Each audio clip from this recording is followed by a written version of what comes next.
There's three phases of marketing. Three phases of marketing when you're talking about doubling down. The first is acquisition marketing. This is what you're all familiar with. And you're familiar with the other ones too, just maybe not considering the marketing side of it.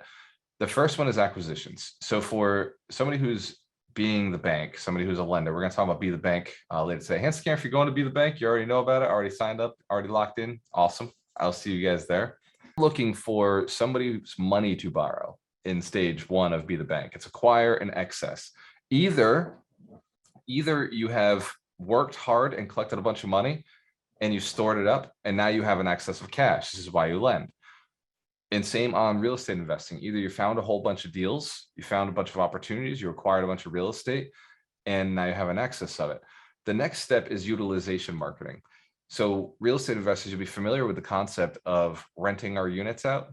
You can't rent out a unit without letting people know about it, right? So we use different platforms, different avenues to let tenants know about our units. In a hot real estate market, marketing is the easiest thing in the world. You don't have to be a genius. In a down real estate market, let's say COVID for Airbnbs, people had to get creative. People had to really they learned the intention behind marketing of utility. So there was a period of time where suddenly it was like nobody wanted to Airbnb anything. Handscan, if you remember that, like you couldn't travel, it didn't make any sense. Airbnb suddenly just went down in profit. Hotels went down in profit. During that period of time, people who got creative with their marketing found ways to survive. They found ways to get by. Some of them found ways to thrive. The other type of marketing is asset marketing. Once you have assets, dispositioning them, selling them. We're all familiar with the idea of putting something on MLS and selling it, getting a high price because it's now distributed in front of a whole bunch of people. So when you're distributing an asset, this is selling the thing that made the money, the golden goose. When you're acquiring the asset, you're going out to people who don't necessarily have an awareness of you in the beginning anyway. So we go direct to a small number of people or a micro super focused number of people. And then when we sell the utility of that thing, the reason we went after it was it's just so easy to sell, right? The reason we went and acquired it in the first place is just so easy to get rid of. As a lender, we go and acquire money from a hedge fund because we know that everybody wants to borrow money right now. Handscan, if you would borrow money right now, if it was inexpensive and no docs, like just, yeah, everybody on this call. So that's why Alchemist Financial was created, because it was just an easy way for us to serve a community that we already existed. We already knew was moving, doing things. So we went and acquired somebody who had an excess of cash and started lending out their cash to them. This is part of Be the Bank. We'll talk about it at 12 o'clock. So everybody who's going already knows. We're going to talk about how to be the bank at 12. Be there, be square. For each one of you, your business, and some of you are considering new businesses right now. Don't consider too much. Don't give yourself too many options. Your business also has 3 levels of marketing.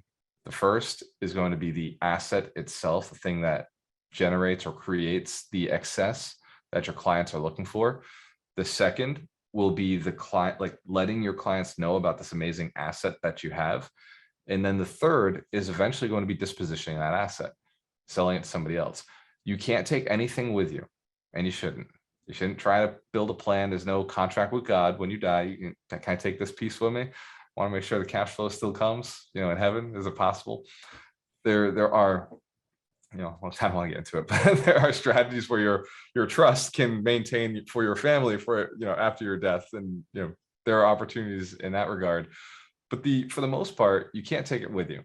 And so you have to have a plan to slowly disposition out of these things. And that's where seller financing comes in, which I'll be talking about later today.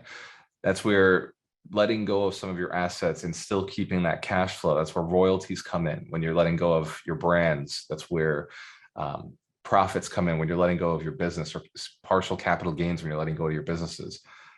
There's a lot of opportunity by doubling down on your marketing. There's one marketing strategy right now that works better than all the rest. Instagram should be interested in hearing what that is. It's this thing right here. It's a cell phone. It's really hard to beat. Really, really hard to beat direct calling somebody who has what you're looking for.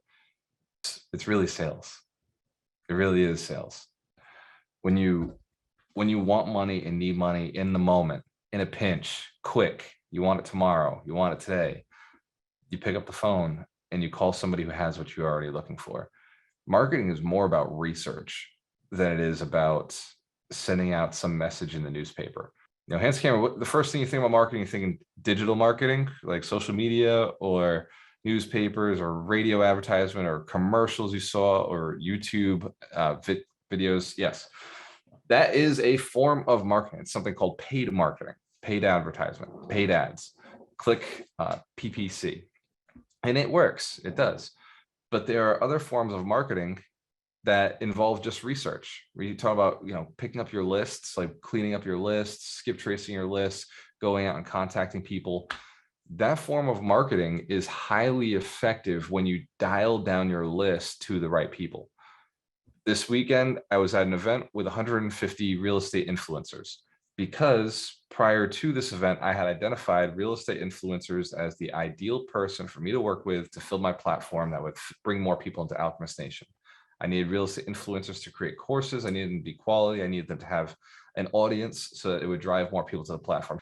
In one event, one weekend, I was able to corner 150 real estate influencers and build relationships with them, connect contacts.